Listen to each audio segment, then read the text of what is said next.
semua, kita boleh terhubung bersama Heavenly Light Ministry, pelajaran pertama dalam seri pelajaran sekolah Sabat dengan judul yang baru, yaitu simbol, gambaran, kiasan, cara mempelajari nubuatan Alkitab.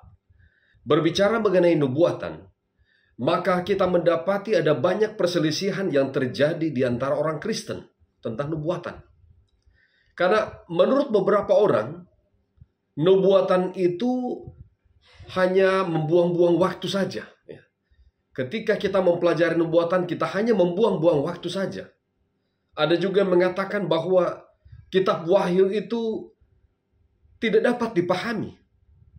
Tetapi saudara-saudaraku, dari sekian banyak komentar yang melemahkan ataupun yang melihat dari sisi pandang negatif terhadap nubuatan, untuk boleh memahaminya, kita dapati di dalam ayat hafalan kita pada minggu ini. Di sana dikatakan dalam Yeremia 9 ayat 24. Tetapi siapa yang mau bermegah, baiklah ia bermegah karena yang berikut.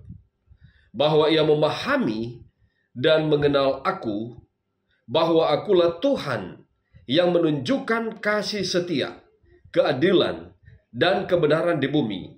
Sungguh semuanya itu kusukai. Demikianlah firman Tuhan.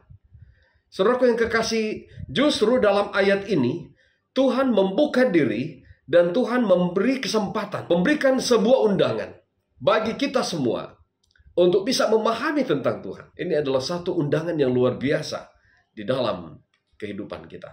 Saudaraku yang kekasih, pada minggu ini secara khusus, di minggu yang pertama, kita memiliki judul beberapa prinsip dari nubuatan.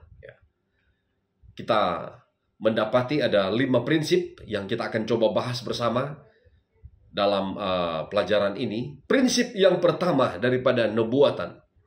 Prinsip pertama dari nubuatan sekali lagi adalah nubuatan dapat dipahami. Nah, saudara-saudara, contoh dalam Wahyu pasal 1 ayat yang ketiga. Kalau kita coba baca di sana, dikatakan berbahagialah ia yang membacakan dan mereka yang mendengar kata-kata nubuat ini dan mereka yang menurutinya. Ketika 3 kata kerja ini digabungkan, membaca, mendengar, bahkan menuruti, maka di sini kita dapati bahwa ada sebuah pemahaman dari para pembaca yang membaca akan kitab nubuatan. Jadi tidak ada alasan yang menyatakan bahwa kita tidak bisa memahami akan kitab nubuatan itu. Oleh karena nubuatan ini ketika diberikan oleh Tuhan, maka Tuhan tahu bahwa kita dapat memahami atau mengerti apa yang dikatakan di sana. Nah, mungkin beberapa hal yang saya ingin berikan, yang saya ingin angkat pada saat ini, bagaimana cara memahami nubuatan Alkitab. Ada 2 hal yang saya ingin berikan. Yang pertama adalah gunakan sarana yang tepat. Di dalam meneliti, dalam memahami akan firman, kita juga boleh menggunakan beberapa sarana yang tepat. Kita juga bisa menggunakan konkordansi, peta, kamus, ataupun aplikasi-aplikasi lainnya yang bisa menolong kita untuk bisa mendapatkan pemahaman yang lebih baik. Tetapi jauh lebih penting daripada itu adalah sikap yang benar di bawah tuntunan Roh Kudus, di mana ada hati yang mau berserah kepada Tuhan dan juga hati yang terbuka untuk menerima bimbingan dan tuntunan kepada kebenaran. 2 hal ini akan menolong kita boleh memahami akan nubuatan yang Tuhan berikan. Jadi prinsip pertama adalah nubuatan dapat dipahami. Mari kita lihat prinsip yang kedua yang Tuhan, ataupun di dalam pelajaran ini yang kita pelajari, bahwa Tuhan ingin kita memahami nubuatan. Saudara-saudara, dalam Alkitab disebutkan banyak ayat mengenai bagaimana hikmat Tuhan jauh lebih tinggi dari manusia. Sehingga kita tidak dapat menyelidiki, kita tidak bisa menyelami, tidak bisa memahami.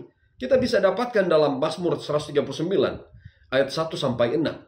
Mazmur 147 ayat 5. Mazmur ataupun Roma 11 ayat yang ke-33.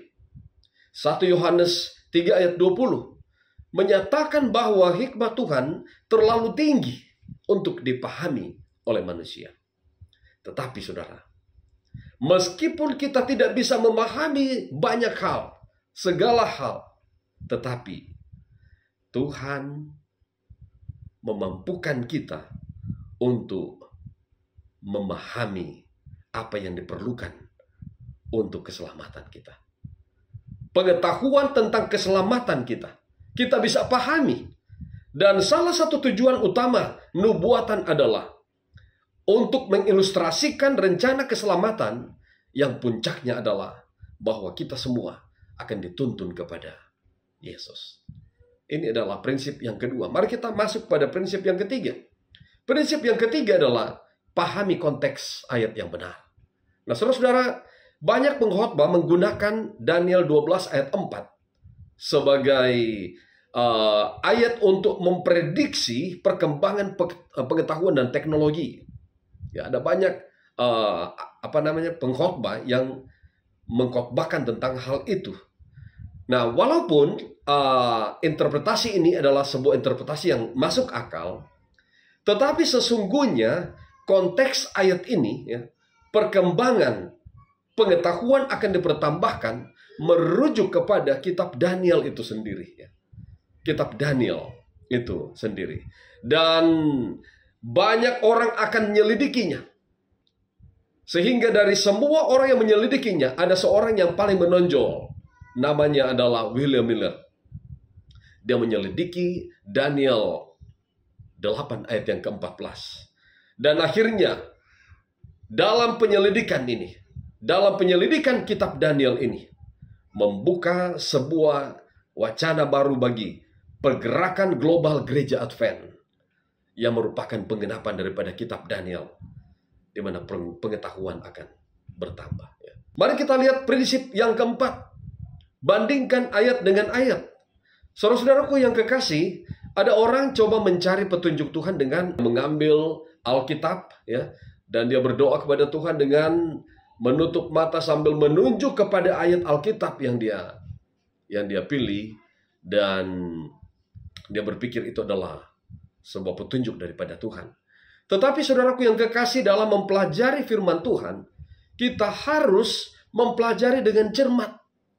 Bukan hanya penggal-penggal saja, tetapi secara keseluruhan. Apalagi ketika kita mau membahas sebuah topik, jangan kita mendasarkan topik yang kita bahas itu dari satu ayat saja. Kita harus melihat secara keseluruhan bagaimana komentar Alkitab tentang topik yang kita bahas, sehingga kita akan mendapatkan pemahaman yang benar. Mari kita lihat prinsip yang kelima. Prinsip yang kelima adalah kalau Tuhan memberikan simbol atau kiasan, maka pasti ada penjelasannya. Saudara-saudara, di dalam Daniel pasal 7 contohnya, Daniel 7 ayat 7, Daniel 7 ayat 24. Di sana kita mendapati bahwa gambaran tanduk, ya, atau simbol tanduk, sesungguhnya itu merujuk kepada sebuah pemahaman tentang adanya kekuasaan politik. Ya. Dalam Wahyu pasal 1 ayat 16, demikian juga dalam Efesus pasal 6 ayat 17, Ibrani pasal 4 ayat 12. Di sana kita bisa mendapati bahwa pedang, ya, yang digambarkan di dalam Alkitab sebagai Alkitab itu sendiri, atau firman Tuhan itu sendiri. Belum lagi dalam Wahyu pasal 12 ayat 1. Di sana kita mendapati gambaran wanita itu digambarkan sebagai gereja.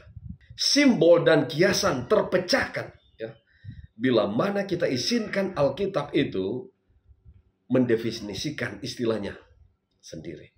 Bukan kita yang buat istilah, ya. Tapi biarkan Alkitab itu sendiri yang menghasilkan definisinya sendiri. Sehingga kita akan terbuka wawasan kita. Simbol-simbol dalam Alkitab bisa terpecahkan dan tidak mempersulit kita dalam memahami akan nubuatan Alkitab. Dari mempelajari nubuatan Alkitab, Tujuannya adalah untuk rencana keselamatan kita, untuk menggambarkan rencana keselamatan kita. Dan tujuan daripada nubuatan ini adalah untuk menuntun kita semua supaya lebih mengenal dan lebih dekat dengan Yesus. Dan tujuan daripada nubuatan ini juga adalah karena Tuhan rindu saudara dan saya akan bertemu dengan Tuhan dalam kerajaan surga. Semoga pembahasan sekolah sahabat singkat ini boleh menjadi bagian kita dan kita boleh diskusikan bersama di dalam kelas sekolah sahabat kita sahabat nanti. Mari kita berdoa. Bapa kami di surga, terpujilah namamu. Terima kasih untuk segala berkat-Mu.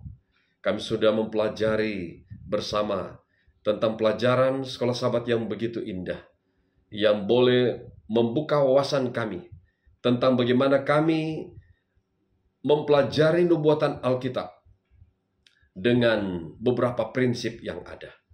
Tuhan, sanggupkan kami mempraktikkan prinsip-prinsip ini, sehingga kami akan lebih memahami Tuhan.